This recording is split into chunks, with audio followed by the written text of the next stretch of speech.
নমস্কার, আমি রিজু। আজকের আমার ভিডিওটা আমার মতুয়া সম্প্রদায়ের ভাই বোনেদের জন্য। গতকাল ঠাকুরনগরে বাংলার মুখ্যমন্ত্রী মমতা বন্দ্যোপাধ্যায় গিয়েছিলেন, পথসভা করেছেন, পথযাত্রা করেছেন, তার সাথে জনস্রোত আমরা সকলেই দেখেছি। তিনি স্পষ্টভাবে জানিয়ে দিয়েছেন যে তিনি যতদিন আছেন ততদিন কোনো মতুয়া ভাই বোনেদের ভোটাধিকার কেড়ে নেবে বিজেপি আর নির্বাচন কমিশন, এটা তিনি হতে দেবেন না। কিন্তু এবার সময় এসেছে আমার মতুয়া সম্প্রদায়ের ভাই বোনেদের সিদ্ধান্ত নেওয়ার।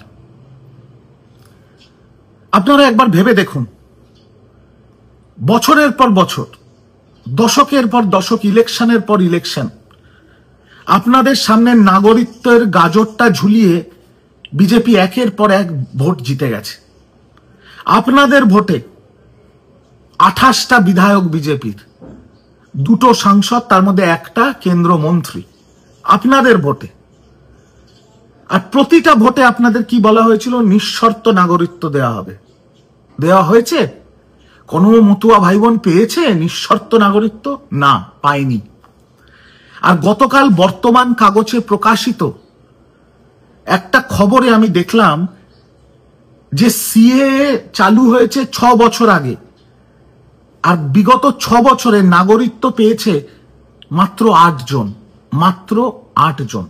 তার মানে মতুয়া সম্প্রদায়ের মানুষকে বিজেপি নিঃশর্ত নাগরিকত্ব দেবে, এটা আরেকটা ধাপ্পাবাজি, আরেকটা চিটিংবাজি, আরেকটা ফেরেববাজি, ওই 2 কোটি চাকরি আর বুলেট ট্রেনের মতো একটা জুমলা। ঠিক যেভাবে মোদির 15 লক্ষ টাকা আপনাদের ব্যাংক অ্যাকাউন্টে আসেনি আজকের দিন অবধি, কোনোদিন নিঃশর্ত নাগরিকত্ব মোদী সরকার, বিজেপি সরকার আপনাদের দেবে না। তাই এবার আপনাদের সিদ্ধান্ত নিতে হবে। আর কতদিন আপনাদের টুপি পরাবে নাগরিকত্বর নামে বিজেপি? যে শান্তনু ঠাকুরকে ভোট দিয়ে আপনারা বারংবার লোকসভায় পাঠিয়েছেন, কেন্দ্র মন্ত্রী করেছেন, সেই শান্তনু ঠাকুর যখন মতুয়া সম্প্রদায়ের মানুষরা তাদের নাগরিকত্বের লড়াইতে, তাদের হকের লড়াইতে অনশনে বসেছে, আমরণ অনশন, অনেকে অসুস্থ হয়ে পড়েছে, অনেকে হসপিটালাইজড। আমাদের সাংসদ মমতা বালা ঠাকুর, তিনি হাসপাতালে ভর্তি হয়ে গেছিলেন, তার সুগার ফল করে গেছিল। তখন শান্তনু ঠাকুর মতুয়া সম্প্রদায়ের সেই মানুষদের রোহিঙ্গা বলেছে, বাংলাদেশ বলেছে, তারপর সপরিবারে ফুর্তি করতে লন্ডন চলে গেছে। দৈনন্দিন শান্তনু ঠাকুর মমতা ব্যানার্জিকে আক্রমণ করছে, মমতা ব্যানার্জিকে গালমন্দ করছে। মমতা ব্যানার্জি সভা করতে গেছে, মিটিং করতে গেছে, বড় বড় ধিক্কার পোস্টার লাগিয়েছে। কেন? বলছে নাকি হরিচাঁদ ঠাকুর, গুরুচাঁদ ঠাকুরকে অপমান করেছে মমতা বন্দ্যোপাধ্যায়।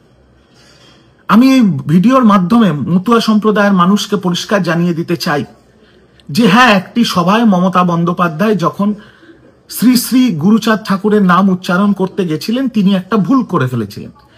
কিন্তু যেটা শান্তনু ঠাকুর বলছে না, আমি সেই ভিডিওটাও পোস্ট করব আমার ফেসবুকে। নবান্নে সাংবাদিক সম্মেলনে মমতা বন্দ্যোপাধ্যায় ক্ষমা চেয়েছিলেন এবং তিনি বলেছিলেন তার এই ভুল উচ্চারণের জন্য যদি কারুর ধর্মীয় ভাবাবেগে আঘাত লেগে থাকে, তার জন্য তিনি ক্ষমা প্রার্থী। এত বড় মন বাংলার মুখ্যমন্ত্রী, আর তার নামে ধিক্কার পোস্টার লাগাচ্ছে শান্তনু ঠাকুর। আরে শান্তনু ঠাকুর, তুমি ভুলে গেছো তোমার বাবাকে পরিচয় দিয়েছিল মমতা ব্যানার্জি। তোমার বাবা প্রয়াত শ্রী মঞ্জুল কৃষ্ণ ঠাকুর প্রথম বিধায়ক হয়েছিলেন তৃণমূলের টিকিটে, মন্ত্রী হয়েছিলেন তৃণমূল সরকারে। তোমার বাবাকে পরিচয় দিয়েছিলেন মমতা ব্যানার্জি। যতদিন বড় মা বেঁচে ছিলেন মমতা ব্যানার্জি ছুটে গেছেন ঠাকুর বাড়ি। মমতা দি যতবার পেরেছেন ততবার তিনি বড় মার চিকিৎসা করিয়েছেন, 6 বার বেলভিউ নার্সিংহোম। ঠাকুরনগরের আশেপাশে কি পরিবেশ ছিল মতুয়া সম্প্রদায়ের মানুষরা জানে না? রাস্তা, আলো, ঠাকুরনগরের মন্দিরের আশেপাশের পুরো সংস্কার, পুরোটাই তো মমতা বন্দ্যোপাধ্যায় করে দিয়েছে। আমি আমার মতুয়া সম্প্রদায়ের ভাই বোনেদের কাছে একটা অনুরোধ করব যে আপনারা বাংলাদেশে অত্যাচারিত হয়ে, নিপীড়িত হয়ে ভারতবর্ষে এসছেন, ভারতবর্ষে আশ্রয় নিয়েছেন, ভারতবর্ষে দশকের পর দশক আপনারা বসবাস করছেন। আপনারা বাংলার নাগরিক, এই দেশের নাগরিক। মমতা ব্যানার্জি আছে, অভিষেক ব্যানার্জি আছে, তৃণমূল কংগ্রেস আছে আপনাদের সাথে, আপনাদের পাশে। কিন্তু আপনাদের সাথে আর আপনাদের পাশে যারা নেই তারা হচ্ছে বিজেপি, তারা হচ্ছে শান্তনু ঠাকুরের মতো নেতারা, যারা নাগরিকত্বের ললিপপ দেখে আপনাদের থেকে ভোট নিয়েছে আর নিজেরা লন্ডনে গিয়ে ফুর্তি করছে, মজমা করছে আর বড় বড় গাড়িতে করে ঘুরে বেড়াচ্ছে।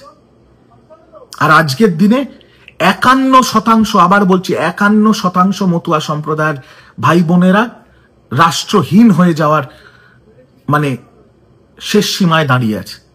51% মতুয়া সম্প্রদায়ের মানুষের নাম বাদ চলে যাবে, তারা রাষ্ট্রহীন হয়ে যাবে। কি করেছে বিজেপি, কি করেছে শান্তনু ঠাকুর আপনাদের জন্য? আর এখন আপনাদের এই যে করুণ পরিস্থিতি, এই যে নাগরিকত্ব হারানোর যে ভয়, সেটাকে কাজে লাগিয়ে শান্তনু ঠাকুর প্রায় একটা সাট্টা খুলে বসেছে। 250 টাকায় নাগরিকত্বের কাগজ বিলি করছে, সিএ এর ফর্ম ফিল আপ করাচ্ছে, 800 টাকা করে কোনো কোনো জায়গায় নেওয়া হচ্ছে, ক্যাম্প খুলে বসেছে। দয়া করে আমার মতুয়া ভাই বোনেদের বলছে, এইসব ফেরেববাজির ক্যাম্পে যাবেন না। গতকাল মমতা বন্দ্যোপাধ্যায়ও চিঠিটা পড়ে শুনিয়েছে যে সার্টিফিকেট আপনাদের দেয়া হচ্ছে, এবং সেই সার্টিফিকেট আমাদের কাছেও আছে, আমার ফেসবুক টুইটারেও আমি পোস্ট করেছি।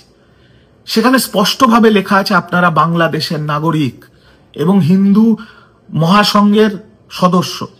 হিন্দু মহাসংঘের সদস্য হওয়া নিয়ে কোনো কারুর আপত্তি নেই, কিন্তু হিন্দু মহাসংঘের সদস্য বা রামকৃষ্ণ মঠের সদস্য বা বেলুর মঠের সদস্য মানে আপনি দেশের নাগরিক নয়। ওই কাগজটার দাম একটা ফুটবল, একটা ক্রিকেট ক্লাব বা আপনার পাড়ার ক্লাবের মেম্বারশিপের থেকেও কম। আর ওই কাগজের মধ্যে লেখা আছে আপনি বাংলাদেশের নাগরিক। এবার ডিসেম্বর 9 তারিখ যখন নির্বাচন কমিশনের খসড়া তালিকা বেরোবে ভোটার লিস্টের, যখন মানুষ অনেকের নাম বাদ যাবে এত তাড়াহুড়ো করার জন্য ভুলবশত, তখন মানুষ বারংবার তাদের সব নথি আপলোড করে বলবে যে আমাদের নাম তুলতে হবে ভোটার লিস্টে। ঠিক একইভাবে যদি মতুয়া সম্প্রদায়ের ভাই বোনেরা, আপনাদের বলছি, যদি আপনাদের নাম বাদ যায় আর আপনারা আপনাদের নাম তুলতে যান, তখন ওই যে কাগজটা যদি আপনারা দেখান, হিন্দু মহাসংঘের কাগজ যেটা শান্তনু ঠাকুর বিলি করছে, সই করছে, বিলি করছে, সেটাই তো স্পষ্ট লেখা আছে আপনারা বাংলাদেশের নাগরিক। তো আপনারা যদি বাংলাদেশের নাগরিক হয়, তাহলে ভারতবর্ষের ভোটার লিস্টে আপনাদের নাম থাকবে কি করে? কত বড় ক্ষতি করে দিচ্ছে আপনাদের শান্তনু ঠাকুর, আপনারা বুঝতে পারছেন, আপনারা উপলব্ধি করতে পারছেন না কত বড় ক্ষতি করে দিচ্ছেন। যে 11টা কাগজের তালিকা নির্বাচন কমিশন দিয়েছে, যে 11টা কাগজের মধ্যে অন্তত 2টো কাগজ আপনাদের কাছে থাকতে হবে বা একটা কাগজ থাকতে হবে আপনাদের কাছে, সেই 11টা কাগজের তালিকায় হিন্দু মহাসংঘের সার্টিফিকেট নেই, সিএ এর আবেদন নেই। আপনারা ভাবছেন শান্তনু ঠাকুর মতুয়া, শান্তনু ঠাকুর মন্ত্রী বলে আপনাদের বাঁচিয়ে নেবে? আপনাদের রসাতলে ফেলে দিচ্ছে, অন্ধকারে ধাক্কা দিয়ে দিচ্ছে। আগামী দিন আপনারা রাষ্ট্রহীন হয়ে গেলে এর দায় নিতে হবে শান্তনু ঠাকুর আর বিজেপিকে। তাই মতুয়া সম্প্রদায়ের ভাই বোনেদের বলবো, সিদ্ধান্ত নিন। মমতা ব্যানার্জির ওপর আস্থা রাখুন, অভিষেক বন্দ্যোপাধ্যায়ের ওপর আস্থা রাখুন, বিজেপিকে বিসর্জন দিন। এরা কোনোদিন আপনাদের নাগরিকত্ব দেবে না।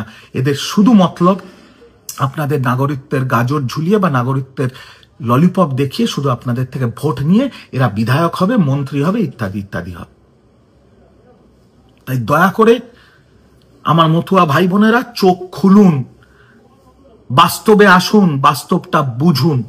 আপনাদের জন্য লড়াই কারা করছে আর আপনাদের নাগরিকত্বের ললিপপ দেখিয়ে কারা টুপি পরাচ্ছে, এইটুকুই বলার ছিল। বাকি তৃণমূল কংগ্রেস মমতা ব্যানার্জির নেতৃত্বে, অভিষেক ব্যানার্জির সেনাপতিত্বে শেষ রক্তবিন্দু অবধি আপনাদের বৈধ অধিকারের জন্য, আপনাদের ভোটাধিকারের জন্য, আপনাদের নাগরিকত্বের জন্য লড়াই করছিল, লড়াই করছে, আগামী দিনও লড়াই করবে। কিন্তু আপনারা বিজেপিকে বিসর্জন দিন, মমতা ব্যানার্জির পাশে থাকুন, এইটুকুই অনুরোধ রইল আজকে। ভালো থাকবেন, সুস্থ থাকবেন। আর মতুয়া ভাই বোন যাদের কাছে আমার এই ভিডিওটা পৌঁছবে তাদেরকে অনুরোধ করব, আপনাদের যত মতুয়া গ্রুপ আছে সেখানে এটা শেয়ার করিয়ে দিন, যাতে সকলের কাছে এই বার্তাটা পৌঁছয় যে মতুয়াদের প্রকৃত বন্ধু কারা আর আসল শত্রু কারা। মতুয়াদের প্রকৃত বন্ধু তৃণমূল, আর আসল শত্রু বিজেপি আর শান্তনু ঠাকুর। এইটুকুই আজকে বলার ছিল। জয় বাংলা।